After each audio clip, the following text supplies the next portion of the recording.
Chicago Sky moved both of their home games against Indiana Fever this year to the United Center. Now, the United Center is the largest stadium in the NBA with almost 21,000 seats, which is more than double where the Sky normally play at Wintrust Arena. The Chicago Sky just made a bold move. They relocated both of their home games against the Indiana Fever this season to the United Center. Now, if you don't know, the United Center is the largest arena in the NBA, holding nearly 21,000 seats. That's more than double the capacity of Wintrust Arena, where the Sky usually play. Angel Reese fans were talking real spicy leading up to this matchup, until reality hit like a full-court press. This game being in the United Center, if you guys did not see, tickets sold out. And tickets sold out in 5 minutes.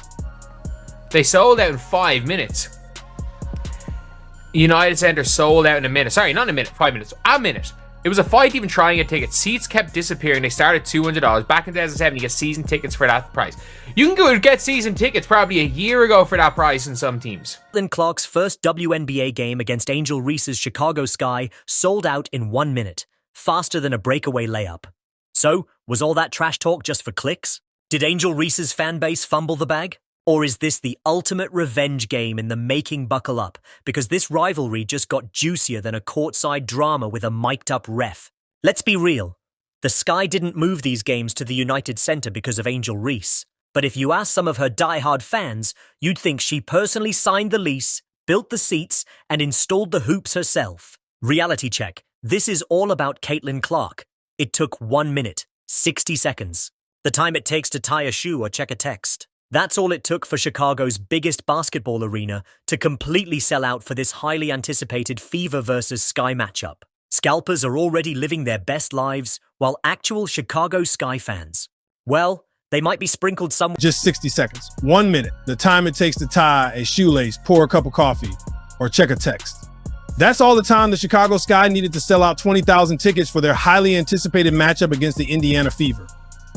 And let's not kid ourselves. The reason is as clear as day. Caitlin Clark. From Iowa to Indiana and now to the biggest basketball cities across the country, the Caitlin Clark effect is more than just a catchy phrase. We're in the crowd, lost in a sea of Fever jerseys, trying to remember what their own team's logo looks like. The Sky saw what was coming, a tidal wave of Indiana Fever fans crashing into Chicago, so they made the business decision to move to a bigger arena. But let's not kid ourselves, this isn't about hometown support. This is about capitalizing on the Caitlin. The Sky Fever tickets went on sale at 11 a.m. today for the United Center. This is the game that was changed into the 23,000 people arena, which I think is only 21,500 for games and 23,000 for concerts. But it sold out like that. Clark effect. Angel Reese fans are scrambling to spin this as her influence. But let's be honest, if this was really about Angel, then why aren't her games selling out on their own? This is the Caitlin Clark effect in full force.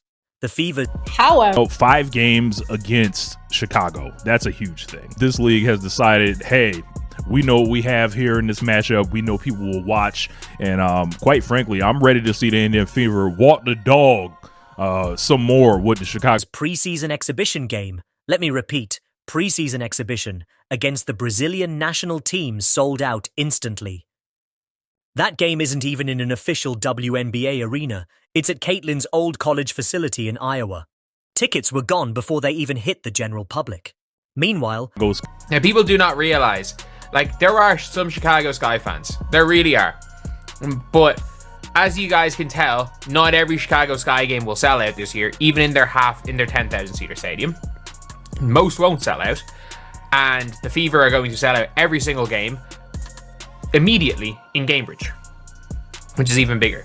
The Chicago Sky are about to experience something no team wants, an away game in their own city. That United Center crowd? It's going to be at least 80% Fever fans. Angel Reese's supporters will be squinting for any way to claim this is about her. Maybe they'll say she's inspiring the Fever fans. Maybe they'll claim she secretly owns the stadium. Who knows? The mental gymnastics will be Olympic level. Before Caitlin Clark entered the WNBA, the league's average attendance was 6,100 fans per game. In her rookie season, that number skyrocketed to 15,740, a 157% increase. But of course, some people still want to pretend this isn't about Caitlyn. The same WNBA teams that were throwing shade at her fans last season are suddenly bending over backward to move games into bigger arenas. Take the Atlanta Dream, for example, the team whose co-owners once mocked Caitlyn Clark's fan base.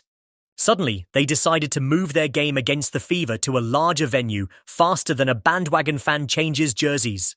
The Sky are doing the exact same thing, cashing in on Caitlyn Clark mania. The truth is, they need this boost. When your entire marketing strategy boils down to, we're not Indiana, but please come watch us play Indiana, you take what you can get. Chicago Sky's home opener, a Fever takeover. Aaliyah Boston catch. What a tangled web we weave when we choose to deceive. And what I am talking about is the Atlanta Dream. Now, if that WNBA team seems to ring a bell, big ding ding bell right in your ear hole, it's because of the drama that happened last season. Came out and said, nah, Caitlyn Clark effect. Caitlyn Clark fans, nah. Everybody remember that shade she decided to throw at the fans, that disrespect?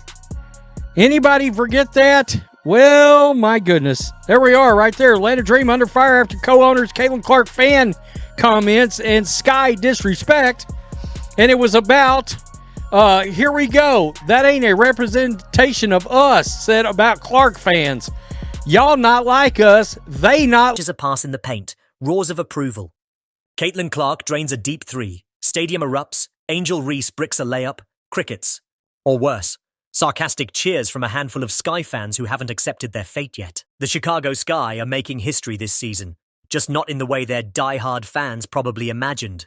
In a move that screams, we know where the money is, the team has relocated both of their home games against the Indiana Fever to the United Center, the biggest arena in the NBA, with a seating capacity of nearly 21,000 for basketball. Like us. There's no doubt that this game is going to sell out. It is like the hot ticket of the season.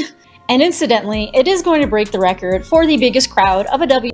To put that in perspective, that's more than double the size of Wintrust Arena, where the Sky normally play. Why the move?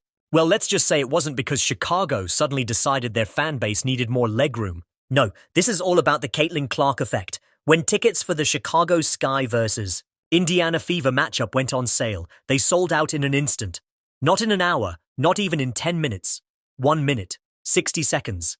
That's all it took for over 20,000 tickets to be snapped up like a viral sneaker drop. The resale market? Absolute madness. Prices surged above $200 per ticket, with some seats listed for over $1,000 on secondary markets. Keep in mind, back in 2007, you could get an entire season ticket package for that price. A full season of WNBA basketball for what it now costs. Clark went to the WNBA. The average attendance was 6,109. And then during her rookie year, the average attendance was 15,746, which is a 157.7% increase. We have talked about the Caitlyn Clark effect many times on this channel, but I thought that this graphic alone, when you talk about the impact that she has had on the league and specifically the to watch one game featuring Caitlyn Clark. And let's be real, this isn't happening because of Angel Reese, no matter what her fans might say. The Angel Reese illusion. Who's really selling these tickets? Angel Reese's most devoted supporters have been quick to claim this ticket frenzy as proof of her drawing power. If you listen to them, you'd think Angel personally designed the United Center, poured the concrete, and built the hoops herself just so she could bask in the glory of a packed house. But reality hit like a full-court press. This isn't about Angel Reese. Caitlyn Clark's games sell out in minutes. Angel Reese's games struggle to fill seats. Indiana Fever road games are setting attendance records across the league. In fact, this isn't just a Chicago thing. Every single Fever game is seeing an unprecedented demand for tickets. The Fever's home arena, Gainbridge Fieldhouse, is already set to sell out every single game this season. Meanwhile, Chicago Sky home games that don't feature Clark are still sitting on available tickets. And that brings us to the real story here. The WNBA isn't just witnessing a rivalry between Clark and Reese. It's witnessing a business transformation. I can't believe that's real, folks. I can't believe this shit's real. from a professional player. Be surprised, and yet I'm still surprised because Indiana Fever preseason, not even like preseason, exhibition game where the Indiana Fever are going to play the Brazilian national team at Cover Hockey Arena, Caitlin's college facility, sold out. They went on sale this morning at 9 a.m. for Fever season ticket holders, Iowa donors, and Iowa season ticket holders for women's basketball. And then general admission was supposed to go on sale tomorrow at 9 a.m. I'm hearing rumblings of like maybe scalpers got in, like the secondary market is already... The Caitlin Clark effect. A movement. Not just a moment. Caitlin Clark's arrival in the WNBA hasn't just changed the game. It's changing the entire economic landscape of women's basketball. The average attendance for WNBA games before Clark's rookie season was 6,000 per game. Now, that number has skyrocketed to 15,740, a 157.7% increase in just 1 year. Let that sink in. We're talking about a complete economic shift. TV ratings are shattering records, jersey sales are through the roof, and WNBA teams, many of which used to operate in near obscurity, are now struggling to... He was on TV. 89,000. It's the worst rated game they've had. It is a league first and foremost, and the most important thing is that the league long term is going to be profitable, or at least it looks like it has the potential to be. Otherwise, once that TV deal is done in 3 years, it's over. And right now, this has not been the greatest look in the world. As you can see, Coach Keith Porter is there. He is ready to take Caitlin Clark's game to the next level. They're working on a lot of finishes in this video, a lot of finishes at the rim, and maybe some different finishes that we didn't see from her in the 2024 season. Keep up with ticket demand.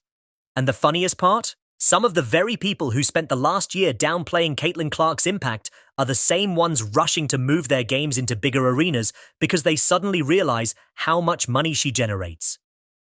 Case in point? The Atlanta Dream. Atlanta Dream's hypocrisy. We don't need Caitlin Clark fans until they do. Remember when Atlanta Dream co-owner Renee Montgomery made dismissive comments about Caitlin Clark's fan base? She and some others within the Dream organization tried to paint Clark's supporters as outsiders, as if they weren't part of the WNBA's future. Their message was clear: we don't need Caitlin Clark's fans. Fast forward to now, the Atlanta Dream have quietly moved their Fever matchup to a bigger arena. Why? Because their home arena wasn't big enough to handle the demand. The same people who scoffed at Clark's appeal are now scrambling to find more seats for her fans. It's almost poetic. Now back to Chicago, where things are about to get awkward for the Sky. On opening night, when the Sky host the Fever, they might as well introduce themselves as the visiting team. Because let's be honest, that arena is about to be a sea of Fever jerseys. Every time Caitlin Clark hits a deep three, the crowd will erupt. Every time Aaliyah Boston dominates the paint, cheers will rain down. And every time Angel Reese misses a layup, silence. Maybe a few sarcastic claps. The Sky are about to experience the first ever home game that feels like an away game. Even the PA announcer might slip up and introduce them as the visitors. The reality check for Angel Reese's fans. For all the talk about Angel Reese's impact, here's the truth. When Clark plays, arenas sell out. When Reese plays, tickets are still available. When Clark speaks, the WNBA listens. When Reese speaks, it's usually about being overlooked. And that's the problem. One player is focused on winning games, while the other is focused on winning narratives. Reese's fans will keep making excuses, claiming she's the real draw or that she's being unfairly treated. But when it comes down to cold, hard facts, the receipts don't lie. The WNBA can't ignore what's making them money. They can't ignore who's driving the league's popularity. They can't ignore the economic tidal wave that Caitlin Clark has created. And whether people love it, hate it, or pretend it isn't happening, one thing is certain. The Caitlin Clark effect is here to stay. The future of the WNBA's biggest rivalry. The Chicago Sky versus Indiana Fever games this season aren't just matchups. They're statements. They're a statement about who's really driving ticket sales. They're a statement about who the WNBA is banking on for its future. And they're a statement about how one player is changing the entire sport. As for Angel Reese, she's got a golden opportunity. If she wants to truly be part of this rivalry, it's time to prove it on the court, not just on social media. But until that happens, this is Caitlin Clark's league. And everybody else, including the Chicago Sky, is just renting space in it.